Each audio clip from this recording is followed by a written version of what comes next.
Now I feel guilty, you know. So that's how I feel. So how do you, yeah, I moved kind of time, I wanted y'all to have the platform, I didn't want to get in your way. So how many relationships have you been in to where domestic abuse was an issue, whether giving or receiving? So for me, abuse isn't just physical. Abuse is emotional. Abuse is verbal. Absolutely. And abuse is also mental.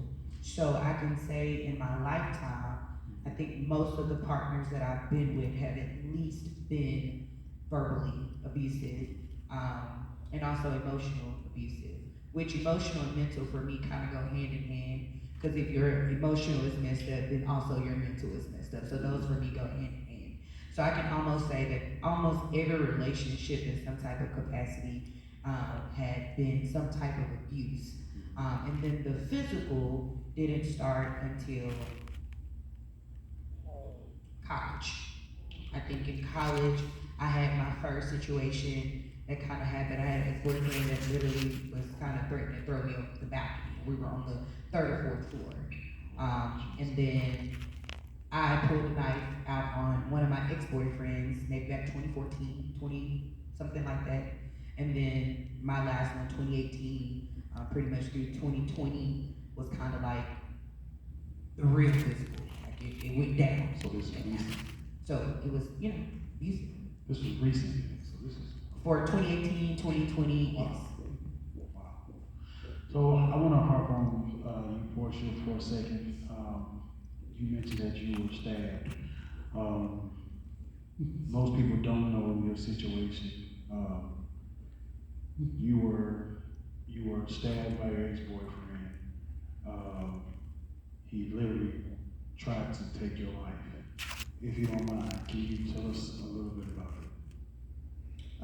In 2015, I was dating this guy, and we had been dating each other for like 2 years. And he kind of got in some trouble where he ended up going to jail. And so he basically had me wait for him for like 14 months.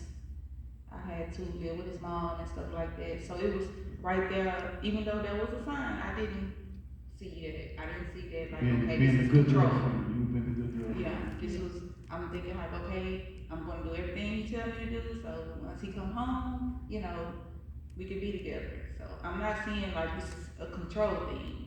So yes, I did go live with his mom. I stayed with his mom until he came home.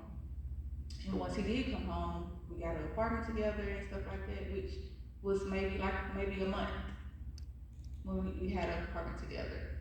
Cause not even 5 weeks into that apartment, he started telling me that he couldn't be with one woman anymore. Although I've been waiting on him this whole time for him to come home. And like I said, it was my first time. I had never dated anyone like that, anything like that. So yes, I was broken. I was heartbroken because I couldn't believe that I had wasted all that time waiting for him and stuff like that. So he had decided that he didn't want to be with me anymore. So it took a couple of weeks for me to just process that and understand that this person don't want to be with me. I need to let it go. So I did. I did let that go.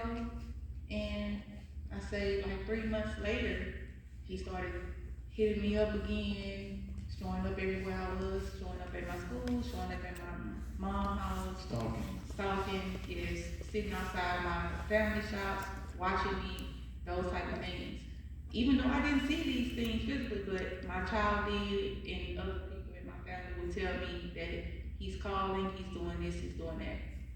So I'm just looking at it like, okay, it's okay, it's nothing. He ain't gonna, he's not gonna do anything. But he was always coming up to my house and stuff like that, but I would never let him in. Sometimes I would get scared to stay home because I know he can be abusive because he was already abusive way before, he ended up going to jail. So although we never got back together, he ended up calling me. He had told me that he wanted to see if I can give him another chance. And I had told him that that's not what I want. I'm happy, I don't want to be with him anymore. I think that was like the best decision that I ever made in my entire Absolutely. life. You know, for me to stand up and tell a man that I didn't want to be with him because I know what he put me through. But it was for him, it was just like I just broke his soul because I saw the anger, I saw the rage. I just didn't pay attention to that's what it was at the time. So even though I just told him this, it wasn't even 24 hours before he broke in my house and stabbed me. So, I don't mean to cut you off. So, y'all weren't together? No, we worked together. Okay. And it was a decision he made. It wasn't a decision that I made. It was a decision he made. But when he wanted me back, I was done. Oh, so he wanted to spin the block and come back to Right, you. right. You had already told him no because you didn't want nothing to do with the abuse that he was already giving the first time. Not only that, it was the fact that you told me that you couldn't be with one One woman woman, anymore. So you wanted to go do what you wanted to do. Right. So it was best for me to just go ahead and just continue to live my life as well because it wasn't fair. Because they're basically telling me I'm gonna go do what I wanna do and you just have to wait for me. No, that's not how it works. So let's talk about the break-in where he broke in and began to attack you. Ooh. If you want. So this day, I can never forget this day because I literally still deal with this trauma to this day. And it's gonna be 10 years in February of 2015, it'll be 10 years. It was early in the morning, it was 7:02 when he came through my window. I remember every detail, everything that happened. Although he left me with paralyzed, I just started walking into 2018. My head was almost decapitated. I had 23 surgeries. My intestines was out. I didn't go to the restroom until like 2020, maybe 2021 or 22. 21, maybe, yeah. Cause I already was with my husband at the time when I actually was able to start going to the restroom on my own. Now all this stems from what a man done to me because I didn't want to be with him anymore. But yes, he did. He broke into my house. He told me he broke in and he stabbed me with 2 butcher knives. And he told me that he was going to kill me because if he couldn't have me, nobody could have me. And he was on top of me, stabbing me, which of course anyone would try to defend himself. So I was swinging, trying to stop him from stabbing me. But I also had a friend there at the time. I had my friend there. And in the back of my mind, I'm just like, where's Sierra? Where's Sierra? Where's he? Cause I'm trying to understand, like, this is going on and nobody's helping me. And although I didn't scream his name, I was just trying to figure out where he was. So I happened to look over and I saw Sierra coming out.